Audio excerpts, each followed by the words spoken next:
Meghan has built a following of like 69, 70,000 followers on IG. She's recruited over 1,000 people, not just selling product, literally enrolled over 1,000 people in the last 3.5 years leveraging Instagram. So for those of you that like Instagram, you want to use Instagram a little more, or maybe you just want to like, just learn the latest and greatest strategies. You want to kind of understand it a little more. This will be a great conversation. But before we get into the tactics, before we get into some of the training, I want you to start off, Meghan, just introducing yourself to everyone, sharing a little bit about your story, your background, maybe a little bit about your journey, just so people can really relate to you and understand kind of where you came from. And then we'll get into the goods. My name is Meghan. I live in Massachusetts, super small town. So for those of you that live in these small little towns and they're like, I don't know that many people, like, I promise you that is just an excuse you're telling yourself to not be successful, because there is no reason that you can't be successful no matter where you live.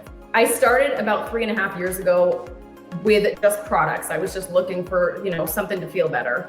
And that kind of turned into this business. So before then, I was a special ed teacher, and I have 3 kids. So my middle son is special ed, like learning disabilities. And so that's why I kind of went down that avenue of teaching and hated it. I hated not teaching. I love the kids. I love teaching, but like working for somebody else and their rules and their things, I was just like not vibing with that. I'm kind of a strong personality when it comes to things, and I like to do things the way I want to do them. So when I had my 3rd child, I was like, I'm done working, I'm done teaching, I'm going to figure out my own way to make money. So I have a spray tan business. I had an Etsy shop. I was doing farmhouse style signs when that was like cool, like 6-7 years ago, like Hobby Lobby stuff. I had an Etsy shop, and that's why I started my Instagram, was to promote those products. So that's when I started getting a following on Instagram. I was selling stuff on there. I was promoting my business, my little Etsy business on there, which led me to do content creating for like DIY projects. Companies would reach out to me to do their paint or do a project wood floors and show stuff like that, like blog about it. And they would pay me to do that. And so I was like, this is going to be the best life ever. I get paid $300 to do this like 10-hour project. And then these kind of products came into my life, and my friend is like, why are you not monetizing this instead of working your butt off to redo like every angle of your house over and over and over again to try to just like keep bringing in income? And she's like, this is a whole other way that you can bring in money and work like half as hard as you were working before. I don't know if you guys have done like the whole influencer thing on Instagram or social media, but my one post that looks like really pretty and it looks like I just kind of like threw a room together super fast, like that's months of contracts back and forth. That's, this idea and this angle and this angle, and the company coming back being like, I don't like that angle, or you didn't show the image good enough, so go do it all. And wow. So that one image or one video looks like it took me 2 minutes, but it was actually months of work for a one-time payment. So when I started learning about how our industry works a little bit more, I thought I would take advantage of the income that can come from this, and kind of just like going on with this, seeing what could happen if I started talking about this, started sharing things, talking about what I do, and it kind of streamlined from there. So within 6 months of posting about this for the first time, like I was making money. I, had that car paid for. I had those big luxury trips, and then it's kind of just grown from there. That's awesome. And then how long did it take for you to say yes? Like, how much did your friend, you said, how many times did they have to like reach out? Or how many times did they have to talk to you about it? Or were you just like a red apple? You were like, let's go. I like it. No, it had to be like a year of like multiple friends of mine that were doing this, that were like, just come do this. You'd be so good at this. Come try this. See what can happen here. And I was like, I am a home decor Instagram account. I cannot post anything besides paint and furniture and things like that. And then once that switched and my mindset kind of changed with things. How did your mindset change? What was it that like flipped that switch? It was the first picture. I started feeling good. I posted a picture of myself, and I had like 600 people comment on it being like, what are you doing? Tell me more.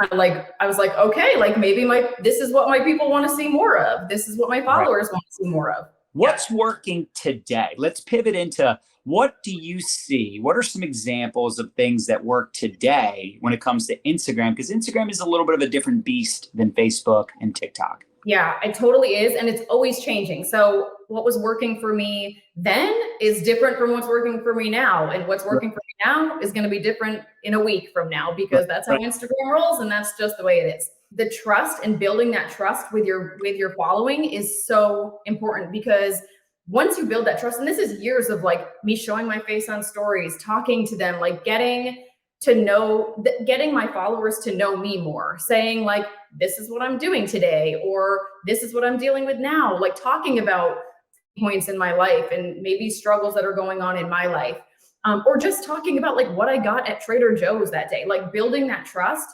When you start doing that, these people feel like even though they live across the country, they know you, like they know who you are. They're like some weird friends with you, like even though you've never met. So when you start talking about something that's new or different, they believe what you say because they've been listening to you for so long talk about like whatever it is under the sun. That is something that has maintained like truth in Instagram growth forever. Like it doesn't matter if it was 8 years ago, 7 years ago to now, building that trust with your following is so huge. Something else that's working now is just staying consistent. And these are like very basic things that I'm talking about here, but daily stories, like getting on your stories every day and talking, like I just said, or posting frequently. Make sure when you're posting, if you guys are not getting attention on your posts, make sure you're not posting at like 10:30 a.m. when everybody's already at work, or they're already, they've already gotten into their day, or it's 2 p.m. and they're running all over town to pick up their kids and drive them everywhere. Like think before you post of when am I on social media most? It's going to be morning when I get up, because I always post at the same exact time every day. I post at 7:45 Eastern every morning. So that'll be either my reel or my post. It'll be up at 7:45, but I am doing like engagement before and after that. So I'm like talking to people before, I'm showing stories before, I'm engaging on other people's posts and stuff that have posted recently. I'm going to specific hashtags that are like, if my reel is about going to Mexico last week, like I'm talking to hashtag vacation parents or Mexico trips or things like that, where people will come to my page and relate to what I just posted because they were posting about it recently too. So then I'm engaging on their stuff.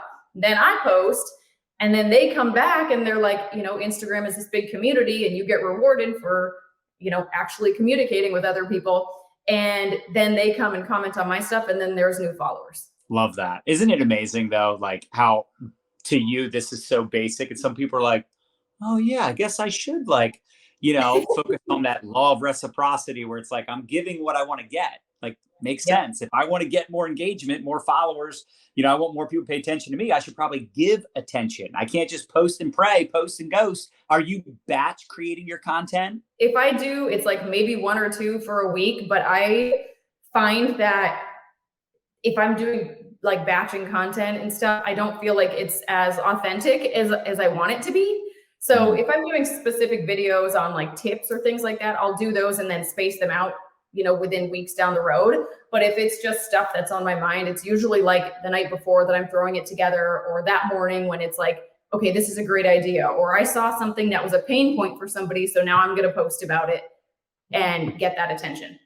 I love that. And do you have kind of a method behind it? Like, do you try to like keep them to 60 seconds? Do you post a certain amount of times per day? Do you do like the reel in the morning and the, static post during like later in the day? Like, I'd be curious about some of that too. I usually post once a day at that morning time. And it depends on who you ask. Some people, they post more and more and more and they get more engagement out of it. Sometimes if I post 2 and 3 reels in one day, people are like, I've seen enough of you. You're not interesting to me anymore. So it's like, it depends on the day too. Like sometimes people love it. Sometimes people don't love it. So I try to stay consistent with that, but the short reels are what's working right now. The like 10 seconds or less. And so you have about 2.5 seconds or something, I think is the statistic, to either hook them or they're gone and in your reel. So you either have to make it like a interesting, quick little couple words where they'll go and read the caption, or you catch their attention because your reel is funny or informative. But the long ones and like the 8-hour long posts that you have to read through, like people are over that. People don't have the time to do it. They don't want to do it. They like the quick, short information. Now, are you doing a lot of like selling in your posts, or is it just in your stories? I do a lot of curiosity marketing reels. That's where a lot of my sales come from. A lot of the time I'll do reels and then I'm like, hey, check out in stories, or I'll post in stories saying, hey, check out the reel that I did, because you're going to get two different audiences by saying, like, I've got a lot of people that just watch my stories, and then I've got a lot of people that just see my stuff on my feed. And so by like kind of connecting the two, you get both audiences to go to the other place. Yeah, it is funny because it is a lot of times it's a different deal. Like I know when I'm looking through stories, I'm just seeing stories. When I'm on reels, I'm on reels. You don't kind of go back and forth a whole lot, right? They're doing one or the other when you're doing it.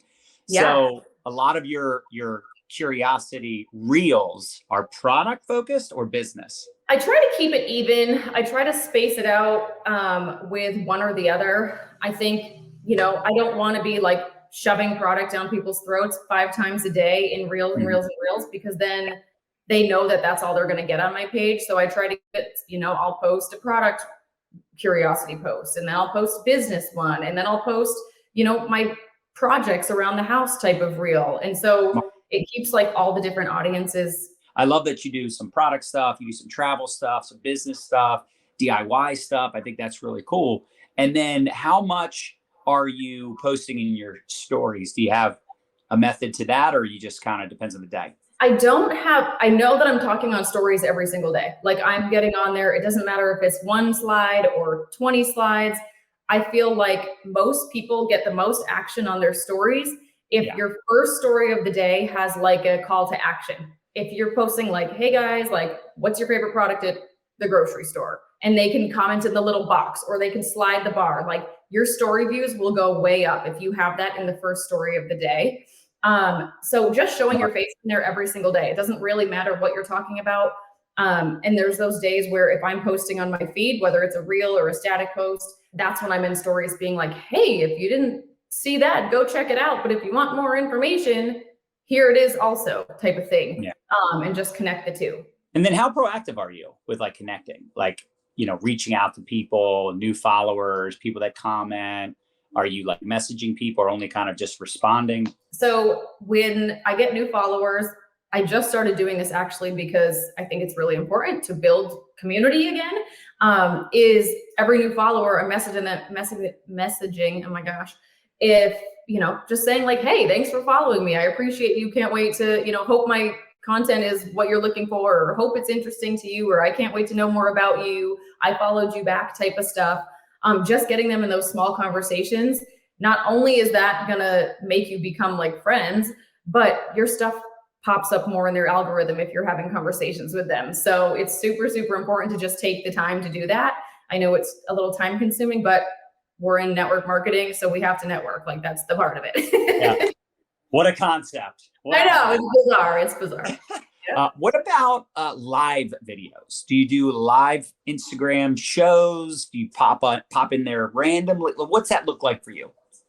That is something that I'm working on doing a lot more, because I know that it's super important.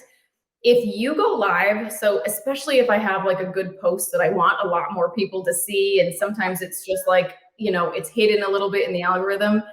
Right. I will go live, because then your little face bubble comes right to the front of everybody's stories, and you're like right there. So then they're like, oh, Meghan, I forgot about her. Like, let me go check out what she's got going on in the last few weeks, or the last couple of days, or the last couple of months. And now they're back, and then I'm in their algorithm every day again. So just by going live, I know it's intimidating and scary and awkward sometimes, but the more you do it, the more comfortable you're going to get. And then it's just like you're talking to your mom on FaceTime. You're just like, what's up, guys? Like, blah, blah, blah. The other day I did it in Mexico from the pool. I was just like, hey, like, check out this sweet villa that I'm in. And that was like, there was no point to it, but it was just to get them to go to my page to see my post. You don't necessarily have to have like a planned training. It could just be random, pop up, like you said, and just talk to the camera, like, hey, what are you guys doing? Like, have a conversation, and people are going to pop in, pop off. But it's just, that constant reminder, like, oh, Meghan, oh, I clicked on her stories. Oh, now I'm seeing her reel. Oh, what is that product? Boom, boom, boom. So now I want to transition into because you said you enrolled 1,000 people, right? You said you enrolled 1,000 people in 3.5 years. So what's some of the stuff that you do like on the back end when someone's like, hey, what is it? Hey, I want more info. Like, hey, I'm interested in your product, your opportunity. What does that look like for you? What's your process there? And this is like so strange. I was looking back at comments and messages from when I first started in 2020. And I use the same things, guys. Like I keep it as simple as possible. I am not like smothering people with information. I don't want them to open up the chat and see like 45,000 messages from me. Like I'm begging them to order from me. Right. I keep it, like I'm not that desperate. I don't want to look desperate. And like you always say, like, I don't want to vomit this information all over them. I don't want to like no commission breath. The less desperate that you look, if you're just like, hey, what's up? Like, thanks for commenting on my stuff. I want to just share this information. Are you down with that? Like, are you open to that? People are more likely to say like, yeah, I'll hear more, versus if you're like, hello, blah, and just send this whole book and 45 videos and 30 things. And then you're like, so do you want to order it? Like, that's not the way I want to come off. It just looks ridiculous. If it was me, and I always think in messages, before I send the message out, like, is this a message that I would be okay with getting without it sounding like spammy or salesy or desperate? So like, I want to be, again, a human first that's having normal conversations with people. And then I just keep them followed up. Like the no means no now. It doesn't mean no forever. And, I keep them in my little notebooks. I keep them in spreadsheets, and I go back, a month or two later, 6 months later. Even if I don't mention like, hey, I'm following up because of this, I'm just back on their page commenting their stuff so that they come around and see my things again. And they're like, oh yeah, she's still doing this stuff. Maybe I'll be more interested now, or maybe I'll look into it now. You have to know that most people have already tried other products. They've already been bombarded by other marketers. How are you going to stand out? Right? And staying in touch and actually asking questions and listening to their answers and building that connection is how you stand out, right? Yeah. And it's amazing how much we overcomplicate it. People are always so selfish. They're like, how can I get the sale? How can I get them to buy? Yeah. But you're asking the wrong question, right? Yeah. It's like, I don't even want you to buy if the product isn't a good fit. Or, if they say, hey, it's too expensive, or, I'm not interested right now. Like you said, timing is everything. And if you stay in touch and you nurture those relationships, you got to play the long game. And the reason Meghan's had success, outside of her being very authentic, very likable, personable, like she seems trustworthy, right? But she's also like consistently showing up, and people are like, if I'm ever going to buy, I'm going to buy from her. If I ever decide to get started, I'm going to partner with her because I think she can help me. I can tell she cares, and I see her showing up. And this is the problem with a lot of people. They give it the old college try, and it's like 90 days later, they're either off to something else, or they quit, or they give up. And the people that they talk to in that first 90-day period are like, see, I knew it.